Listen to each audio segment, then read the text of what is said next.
Here's Dan Shapiro to help you find your edge, master your process, and own your future. Hey guys, good evening everybody. Welcome to another edition of the accesstraded.com nightly wrap-up show. Hope everybody is doing well. Guys, take a moment out. Thank you once again for you spending a couple of moments with us, finding us, all that jazzy stuff. All I ask is take a moment out, support the channel, click a like. It doesn't cost you a dime, but it will hopefully get the channel moving. It's so very odd. I was talking about this the other day. When we had 5,000 subscribers on the YouTube channel, the videos were getting 1,500 views. Now I have 10,000. The videos are getting 700 views. The shadow ban thing, I don't know exactly what it works, who I offended, but okay. But anyway, let this be my worst problem in life. So hopefully everybody is doing well. So let's talk about it, right? Again, we've been pretty much discussing for the last 2 weeks every major level that the Qs needed to lose to get down to the next support. Again, if you are interested in pivots, the whole premise of the PS60 theory is stocks go from supply to supply and demand to demand. And I've been pretty much giving every night, literally every night, the pivot on the Qs all the way from the 5-day. We lost the 5-day moving average to the 10, to the 20, and now the 50-day moving average. Yesterday was the first time that the QQQs have closed below the 50-day moving average in a very, very long time.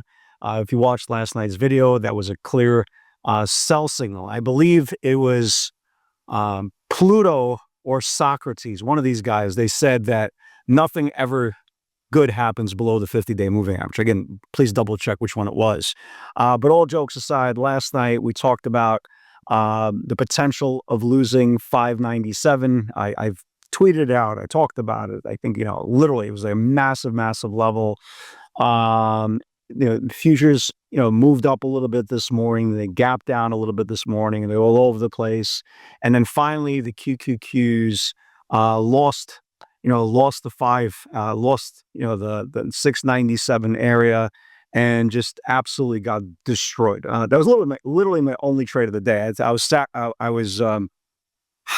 was such a big area. We talked about it. We dwelled upon it on the webinar. We talked about it and very, very aggressively.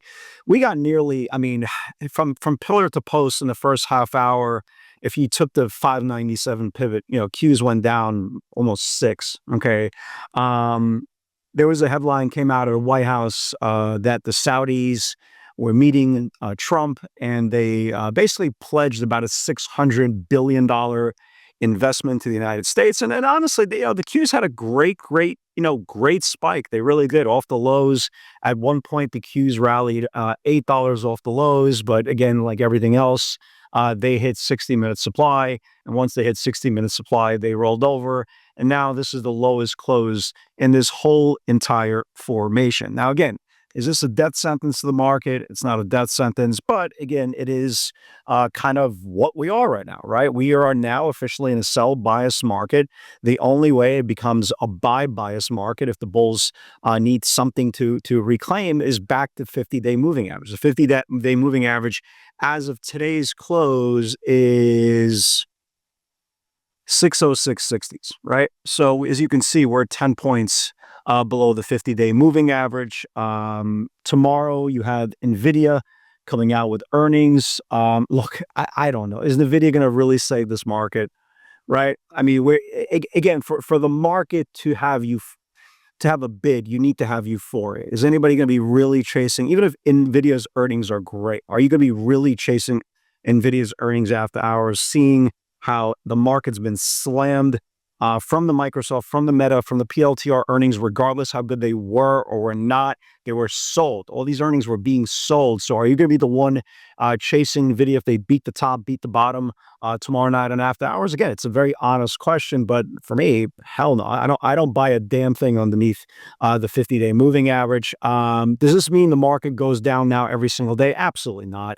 The one thing we've been constantly reminding traders, even going back to the bear market of 2022 when the NASDAQ lost over 30%, we had violence to the upside, right? We had absolutely violence to the upside despite 85-90% of the action throughout the year being down to the downside area. Okay. So there's going to be very, very, very aggressive snapbacks. The key is you want to make sure, just like the opposite, right? Like, for example, when I want to go long heavy on a position, the best place to go long on a heavy position is when the stock is reclaiming back the 50-day moving average to the upside.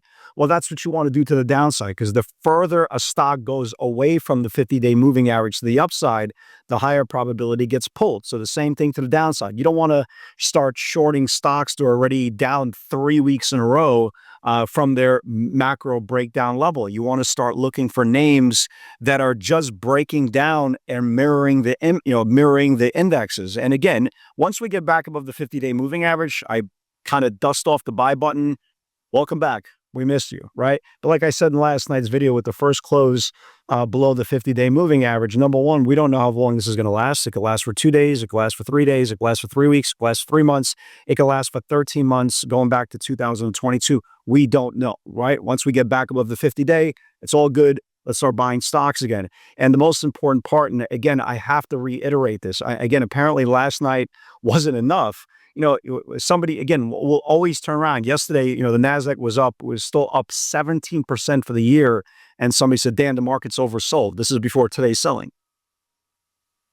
How could something be oversold if you're up still 16, 17% for the year? Guys, just think about it. Just take a step back. I understand majority of you guys are, I can't even say you guys. I can't even say you guys, because if you're watching this channel, you're a trader. But the majority of market participants, I think that's fair, right? So I apologize in advance.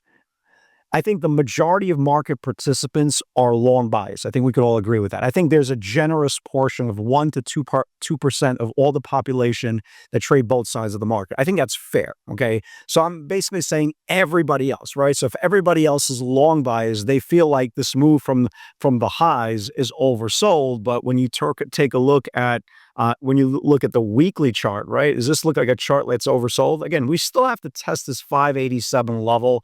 That's at least measure potential on the weekly chart to get to the level of we're just still coming in. For me to think a market is oversold, we would have to go red of the year. I mean, we'd have to go red in the year to even consider that. The fact that you're still green, how can you be, right? How can you be oversold? So again, are we going to go straight down in one move? Of course not. Is it possible we dead cat bounce tomorrow? Sure. I have zero interest in buying anything until we get back above the 50-day moving average.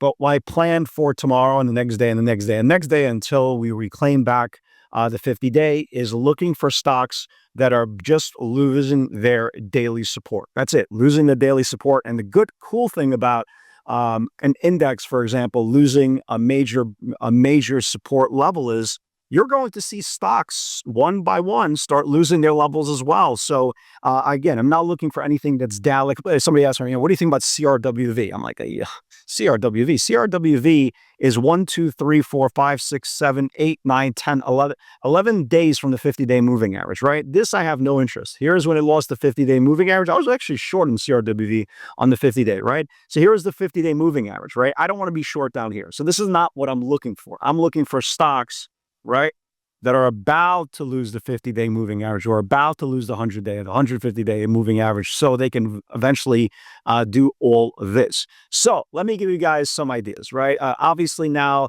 the levels to the downside and the Qs, they don't matter, right? The matter was the major levels. I don't trade the Qs every single day. I trade the Qs 5 to 8 times a year off of major levels. Everything else, there's no edge to them, right? There's no edge. Guys, think about it. It's 100 stocks you're trading at once. That's literally what they are. And half of them are green and half of them are red. How can you have an edge? So the major levels are where you want to trade the QQQs, the SPYs, whatever your choice is on the ETF market. But for me, I trade the Qs only in big levels. So right now, the only level you really need to know about the Qs, if you're interested, is reclaiming back the 50-day moving average. Everything else, I think there's a shot we can continue in the next couple of weeks if we don't reclaim back to get all the way back down to this 589, 586 level. So let's talk about some names that could potentially crack over the next few days. You got Robinhood.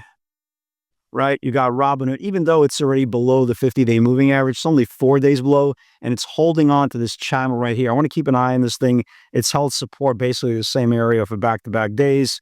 Lamb Research, right? Lamb Research today hit the 50-day moving average. See, guys?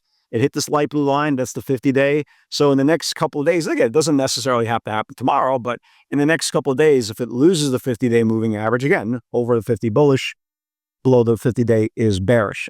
MU, right? Been a major, major high flyer, a big, big high flyer. It is just holding on to the 20-day support, right? It's just holding on, holding on, holding on. If it loses the 20-day support, is it possible it goes down to the 34 and then back to the 50-day? Depending how long this market can continue to sell, sure, absolutely. Again, I'm looking for stocks that haven't broken down yet. So MU, I'm definitely watching if it starts losing the 20-day support.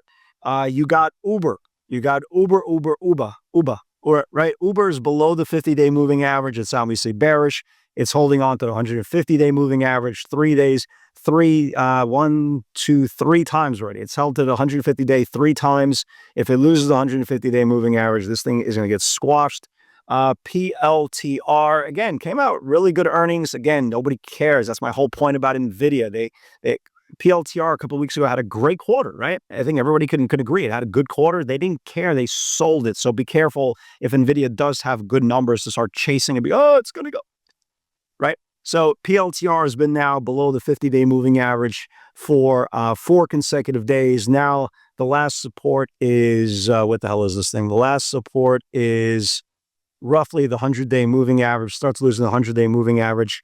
I want to be a seller of this as well.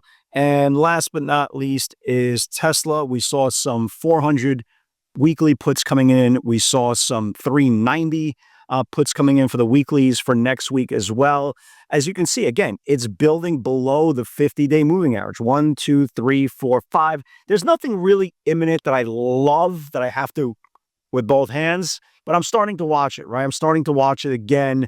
It's had a little bit of a good strength the last couple of days. I mean, I guess it was the tallest dwarf in the last couple of days, but the point is if it starts losing these 2 moving averages here, I think there's a shot we go back down to last week's low. So that's everybody. I mean, that's it. What's done is done, right? I got a lot of emails, a lot of text messages saying, great call, Dan. It's not a call, guys. It's not a call. It's for novice social media traders that calls. The chart is the chart. The chart is just telling you what's about to happen. You just have to listen, man. You just have to listen. Again, these Qs would have broken down below 597, whether I quote unquote called it or not. The point is you have to trade it, right? You have to trade it. Really good move. Gave us nearly 6-point move in the first 45 minutes of the day. Day 2, right? Day 2 below the 50-day moving average. We'll see what happens with NVIDIA. Again, if you are interested in pivots, guys, all it takes is 30 days to see if it's a right fit for you. Again, click the link below, and hopefully I can, show you something that you haven't really been exposed to before. Guys, have a great night, everybody. God bless. Hope everybody's doing well. Thank you very much for tuning in, and I will see you all tomorrow.